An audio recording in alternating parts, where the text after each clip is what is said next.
In this recording, we'll discuss ureters, the urinary bladder, and the urethra. So your urinary tract consists of two ureters, your urinary bladder, and your urethra. Okay. Now, in an adult, each ureter is about 10 inches long. Okay. And the diameter decreases as they move towards the bladder. So they get a little skinnier and skinnier as we get closer to the bladder. Urine will empty into the superior lateral walls of the bladder, so top sides. Okay? And the ureters have three layers for their overall composition. We've got the adventitious layer, the muscularis layer, and the mucosal layer. So, there we go. Okay, so the adventitious is the outermost, the most superficial layer. We've got fibrous connective tissue that basically just holds the ureters in place. It anchors them in place. The middle layer, the muscularis layer, as you may have guessed, is smooth muscle. Okay, we've got both longitudinal and circular layers of muscle here. This should sound pretty familiar from the digestive tract where we were doing peristalsis, and we've got the same function here. And this time we are using peristalsis to propel the urine down towards the bladder.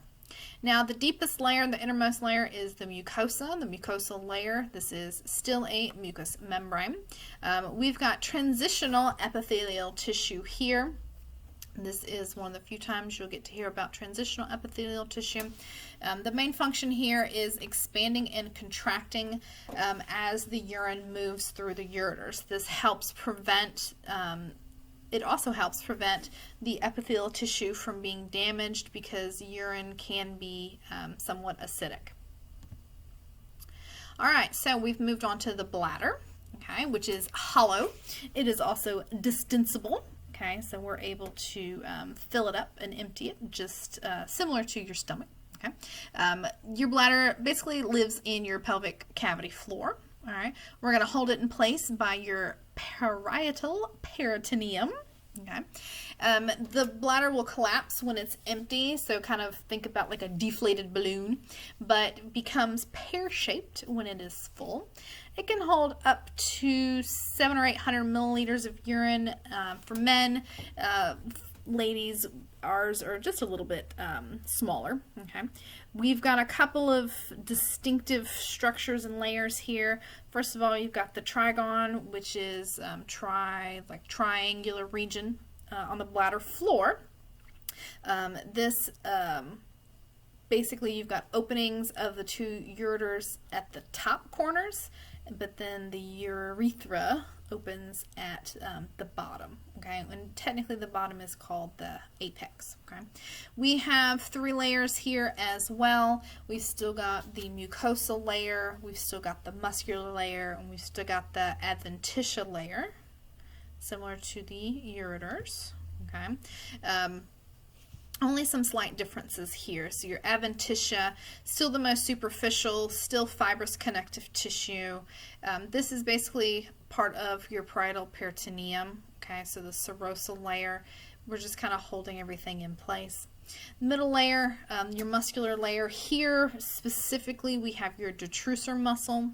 Okay, instead of just the longitudinal and the circular arrangements, here we have three different directions of muscle fibers to really help squeeze the bladder to empty it.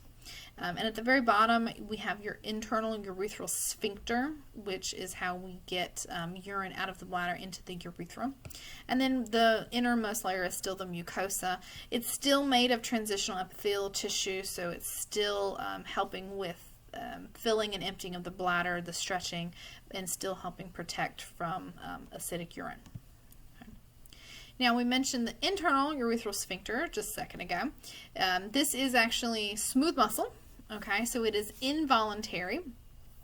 It does help prevent leakage in between voiding of urine. But we also have an external urethral sphincter, and this is skeletal muscle. This one, since it's skeletal muscle, this is voluntarily controlled. That one we have to learn how to control. This is good old potty training. When we decide we need to go to the bathroom, your micturition center in your pons is responsible for that. And we'll kind of come back to that here in a little bit. But we got involuntary and voluntary sphincters, which should sound familiar if we remember your internal and your external anal sphincters.